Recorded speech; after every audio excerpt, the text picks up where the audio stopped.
বিসমিল্লাহির রহমানির রহিম। জুলাই বিপ্লব এবং জুলাই বিপ্লব পরবর্তী আমাদের প্রত্যেকের আকাঙ্ক্ষা বাংলাদেশের প্রত্যেক ক্যাম্পাসে ছাত্র নির্বাচন হওয়া, এবং সে আলোকে আজকে আমাদের ডাকসু নির্বাচনের আনুষ্ঠানিকতা শুরু হয়েছে। শিক্ষার্থীদের মাঝে আমরা উচ্ছ্বাস দেখতে পাচ্ছি। আমরা ঢাকা বিশ্ববিদ্যালয়ের শিক্ষার্থী ভাই বোনদেরকে আহ্বান করবো, আপনারা কেন্দ্রে আসেন, আপনাদের পছন্দের যে প্রার্থী তাদেরকে আপনাদের ভোটাধিকার প্রয়োগ করেন। আমরা যারা এখানে প্রার্থী হয়েছে সবাই জুলাইয়ের একজন যোদ্ধা। জুলাইয়ে আমরা প্রত্যেকের পরিচয় ভুলে গিয়ে ফ্যাসিবাদের বিরুদ্ধে আন্দোলন করেছি। জুলাই পরবর্তী আমরা যদি শহীদদের আকাঙ্ক্ষার আলোকে বৈষম্যহীন ইনসাফভিত্তিক বাংলাদেশ বিনির্মাণ করতে চাই, তাহলে যে জুলাই বিপ্লব ঢাকা বিশ্ববিদ্যালয় থেকে শুরু হয়েছে, সেই ঢাকা বিশ্ববিদ্যালয়ে আমাদের গণতন্ত্রের চমৎকার একটা নজির স্থাপন করতে হবে।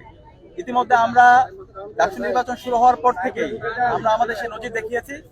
আজকের নির্বাচনেও আমরা আশা করব আমরা যারা প্রার্থীরা আছি এবং যত ছাত্র সংগঠন আছে আমরা সবাই দায়িত্বশীল আচরণ করব। একই সাথে বিশ্ববিদ্যালয় প্রশাসনকেও আমরা বলেছি এই নির্বাচন খুবই গুরুত্বপূর্ণ। সারা দেশের মানুষরা এই নির্বাচনের দিকে তাকিয়ে আছে। এই নির্বাচনের মাধ্যমে আমরা দেশের কাছে চমৎকার বার্তা দিতে চাই, আমরা আমাদের গণতন্ত্রের একটা স্থায়ী রূপের দিকে, একটা ম্যাচিউর পজিশনের দিকে যেতে চাই।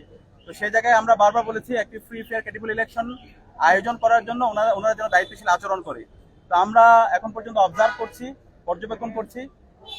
আমরা আশা করব সকালে যেভাবে আমাদের নির্বাচন শুরু হয়েছে শেষ পর্যন্ত সুন্দরভাবে সুস্থভাবে নির্বাচন সম্পাদন হবে ইনশাআল্লাহ। এবং সেই জায়গায় আমরা ঐক্যবদ্ধ শিক্ষার্থী জোটে যারা প্রার্থীরা আছি, আমরা ক্যাম্পেইন শুরু করার পর থেকে শিক্ষার্থীদের স্বতঃস্ফূর্ত উচ্ছ্বাস দেখতে পেয়েছি, তাদের রেসপন্স দেখতে পেয়েছি, আমরা তাদের কথাগুলো শুনেছি। আমরা আশা রাখছি ঢাকা বিশ্ববিদ্যালয়ের সচেতন শিক্ষার্থীরা ঐক্যবদ্ধ শিক্ষার্থী জোটের যে নেতৃত্ব, সেই নেতৃত্বের উপর তারা আস্থা রাখবে।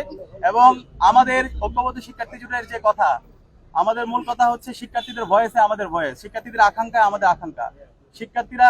শিক্ষার্থীদের যে স্বপ্নের ক্যাম্পাস, সেই স্বপ্নের ক্যাম্পাস বিনির্মাণে আমাদের উদ্দেশ্য। স্বপ্নের ক্যাম্পাস গড়ার পথযাত্রী আমরা থামবো না। তো আমরা আশা রাখছি ঢাকা বিশ্ববিদ্যালয়ের সচেতন শিক্ষার্থীরা ঐক্যবদ্ধ শিক্ষার্থী জোটের উপর আস্থা রাখবে এবং এর মাধ্যমে আমরা আমাদের স্বপ্নের ঢাকা বিশ্ববিদ্যালয় বিনির্মাণে সবাই আমরা ঐক্যবদ্ধভাবে কাজ করে যাব। সবাইকে অসংখ্য ধন্যবাদ।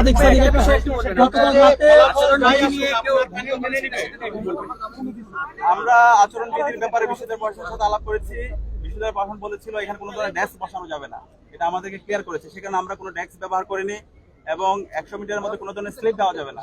কিন্তু আমরা সকালে এসে দেখতে পেয়েছি এখানে একটা ছাত্র সংগঠন তারা ডেস্ক বসিয়েছে এবং তারা 100 মিটারের ভিতরে প্রার্থীদের কাছে গিয়ে স্লিপ দিচ্ছে। একটু নাম বলেন। আমরা দেখতে পেয়েছি ছাত্র দলের কয়েকজন প্রার্থীকে দেখতে পেয়েছি।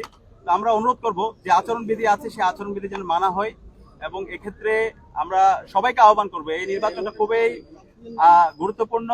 আমরা চাই শহীদদের আকাঙ্ক্ষার আলোকে একটা সুস্থ নির্বাচন বিনির্মাণ করতে এবং সারা দেশকে একটা মেসেজ দিতে। সেই জায়গায় আমরা অনুরোধ করব সকল প্রার্থীদেরকে আপনারা দায়িত্বশীল আচরণ করুন এবং নির্বাচন কমিশনকে অনুরোধ করবো যারা আচরণবিধি ভঙ্গ করছে তাদের বিরুদ্ধে ব্যবস্থা গ্রহণ করুন। হাইকোর্ট একটা মন্তব্য করেছিল যে এই নির্বাচন জাতীয় নির্বাচনের থেকে কোনো অংশে কম না। এখন ফলাফল যা আসবে আপনার প্যানেল কি আপনারা মেনে নেবেন? আমরা পর্যবেক্ষণ করছি, আমরা আশা রাখছি এখানে আমরা যারা ছাত্র সংগঠন আছে, নির্বাচন কমিশন আছে, আমরা সবাই দায়িত্বশীল আচরণ করব। সকালে যেভাবে নির্বাচন শুরু হয়েছে আমরা আশা করব শেষ পর্যন্ত সবাই দায়িত্বশীল আচরণ করবে এবং আমরা সামগ্রিক বিষয় পর্যবেক্ষণ করছি। আমরা আশা রাখছি সবাই দায়িত্বশীল আচরণ করবে। কিন্তু যদি আচরণবিধি কেউ লঙ্ঘন করে, কেউ আমাদের যে নির্বাচন কমিশন আছে তারা যদি কাউকে এক্সট্রা ফ্যাসিলিটিস প্রদান করে, তখন তারা শিক্ষার্থীদের বিরুদ্ধে অবস্থান নেবে। আমরা চাই না শিক্ষার্থী বনাম ছাত্র এই ধরনের কোনো পজিশন তৈরি হোক। আমরা চাই এই নির্বাচনের মাধ্যমে সারা দেশে চমৎকার বার্তা দিতে। আমাদের যে আজকের গত 16 বছরে আমরা যে ভোটাধিকার দিতে পারি নাই, আমাদের যে গণতন্ত্রের আমাদের কোনো অধিকার ছিল না, সেই জায়গায় আমরা গণতন্ত্রের একটা স্থায়ী রূপের দিকে আমরা একটা ম্যাচিউর পজিশনে যেতে চাই। আমরা আশা করছি ডাকসু নির্বাচনের মাধ্যমে সারা দেশকে সে বার্তা দিতে সক্ষম হবো। সবাইকে অসংখ্য ধন্যবাদ। এইমাত্র ভোট দিয়ে এসে তার উৎফুল্লতা প্রকাশ করেন, পাশাপাশি একটা অভিযোগ করলেন যে ছাত্র সংগঠন যারা স্লিপ